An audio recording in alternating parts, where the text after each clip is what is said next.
Assalamualaikum warahmatullahi wabarakatuh.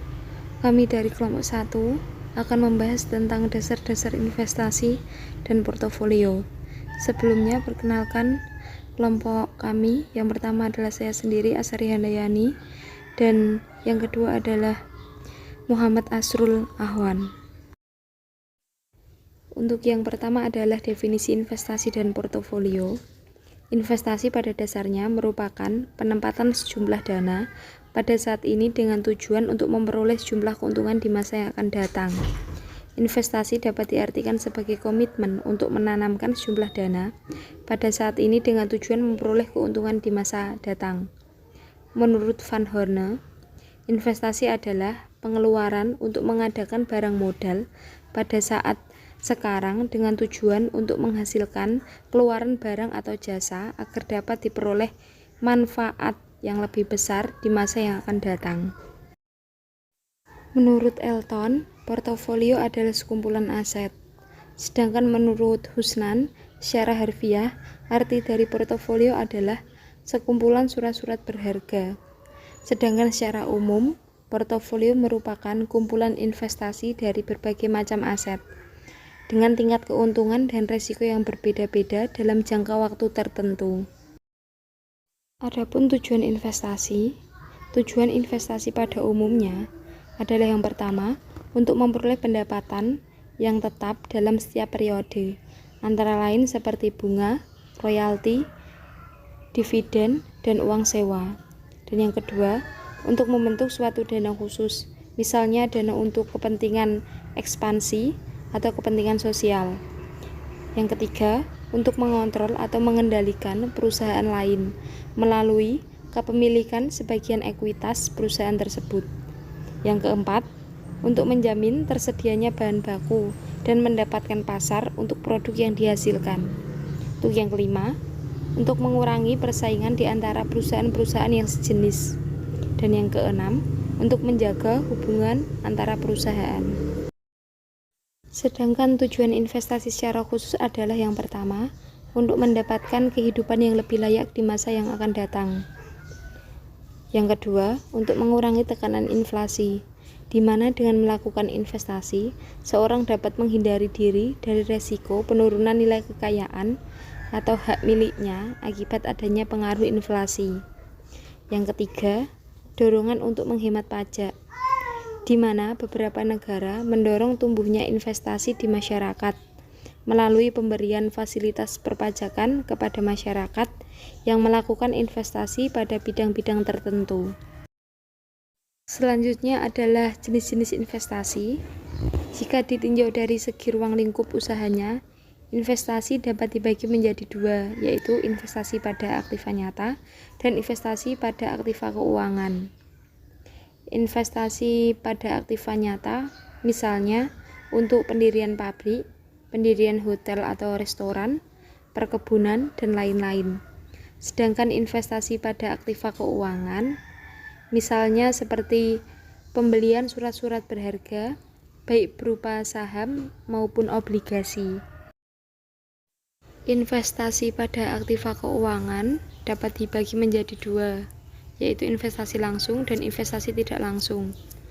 Investasi langsung dilakukan dengan membeli langsung aktiva keuangan dari suatu perusahaan, baik melalui perantara ataupun dengan cara yang lain. Sebaliknya, investasi tidak langsung dilakukan dengan membeli saham dari perusahaan investasi yang mempunyai portofolio aktiva-aktiva keuangan dari perusahaan-perusahaan lain. Selanjutnya adalah macam-macam investasi langsung. Investasi langsung dapat dibagi menjadi investasi langsung yang tidak dapat diperjualbelikan dan investasi langsung yang dapat diperjualbelikan. Investasi langsung yang tidak dapat diperjualbelikan seperti tabungan dan deposito. Sedangkan investasi langsung yang dapat diperjualbelikan seperti investasi langsung di pasar uang, investasi langsung di pasar modal, dan investasi langsung di pasar turunan. Selanjutnya adalah investasi tidak langsung. Ada dua alasan utama bagi investor untuk melakukan investasi tidak langsung. Yang pertama adalah investor dengan modal kecil dapat menikmati keuntungan karena pembentukan portofolio. Jika investor ini harus membuat portofolio sendiri, maka dia harus membeli beberapa saham dalam jumlah cukup besar. Investor yang tidak mempunyai dana cukup untuk membentuk portofolio sendiri dapat membeli saham yang ditawarkan oleh perusahaan investasi ini. Yang kedua, membentuk portofolio membutuhkan pengetahuan dan pengalaman yang mendalam.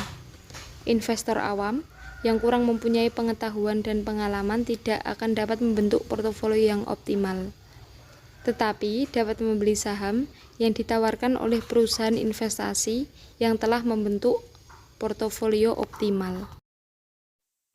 Dasar-dasar keputusan investasi dalam portofolio. Dasar keputusan investasi terdiri atas yang pertama, tingkat return yang diharapkan. Dalam konteks manajemen perlu dibeberkan return yang diharapkan atau expected return dan return yang terjadi. Return yang diharapkan merupakan tingkat return yang diantisipasi investor di masa yang akan datang. Yang kedua adalah risiko. Sudah sewajarnya jika investor mengharapkan return yang setinggi-tingginya dari investasi yang dilakukan.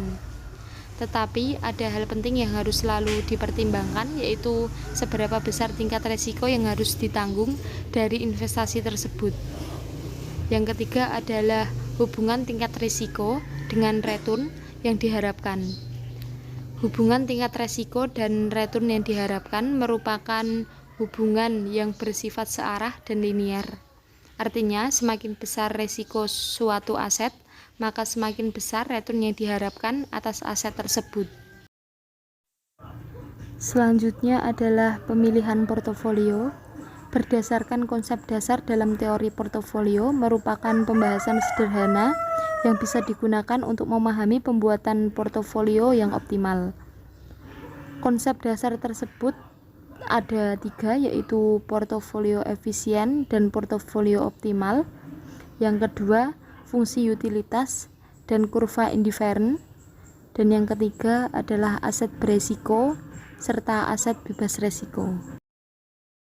Selanjutnya adalah portofolio efisien dan portofolio optimal. Untuk membentuk portofolio yang efisien, kita harus memahami kecenderungan investor dalam pengambilan keputusan investasi yang akan dibuatnya.